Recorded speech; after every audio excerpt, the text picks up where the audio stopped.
runoff. Joining us now, Principal Deputy Press Secretary for the incoming Biden administration, Karine Jean-Pierre. Karine, it's great to see you. Good morning.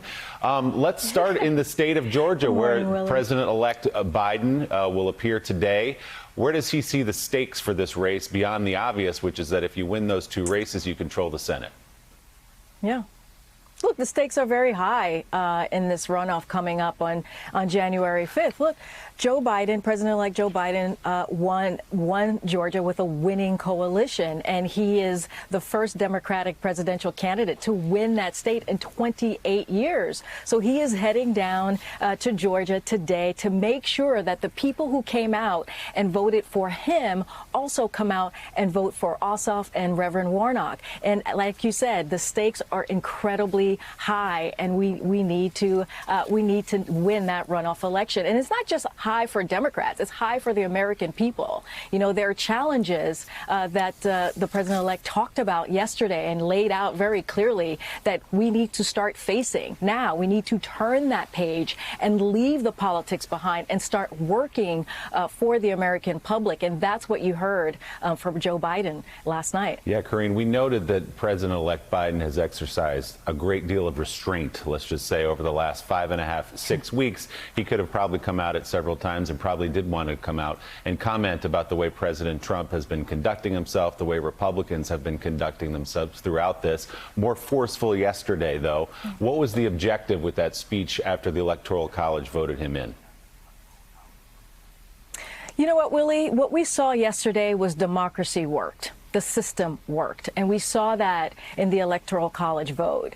And that is so important because the last couple of weeks have been hard. They have been very difficult to get to where we were yesterday and sometimes dangerous. But at the end of the day, democracy won. And that is really important to lay out and to say. And here's what we believe. On January 6th, Congress will ratify the Electoral College vote. And on January 20th at noon, Joe Biden will become the 46th president of the United States. And that's what democracy is all about. It says something about where we are that you even have to identify those dates out loud and say what they mean. But that is where we are right now. I think we've got Mika's audio back. Mika, are you with us? Back. Hey, Mika.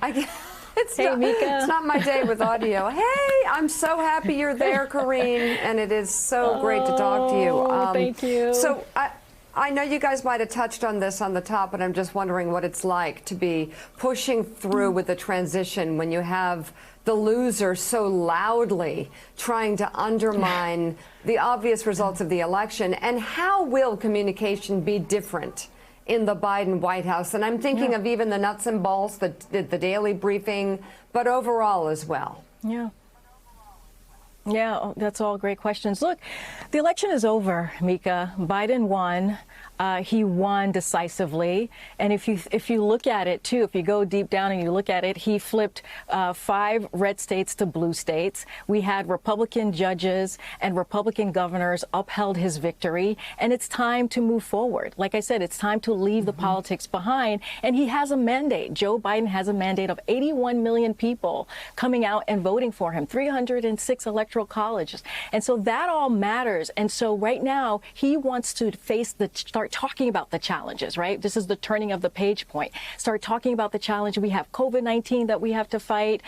We have, the distribution of the vaccine. We have to rebuild the economy. And that is what matters right now in this moment as we're heading into him governing in a little bit over than a month. As to your question to the communications team, look, I am honored to be part of this upcoming administration.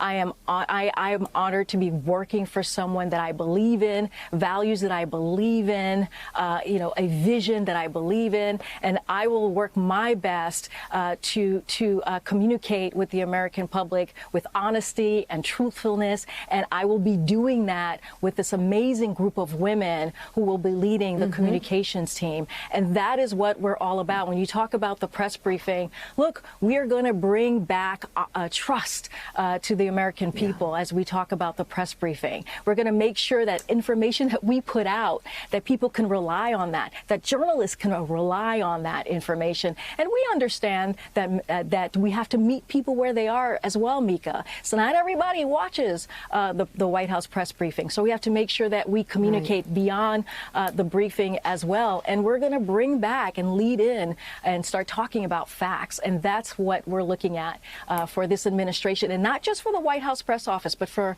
the White House press and communications office as a whole. Thanks for checking out MSNBC on YouTube, and make sure you subscribe to stay up to date on the day's biggest stories. And you can click on any of the videos around us to watch more from Morning Joe and MSNBC. Thanks so much for watching.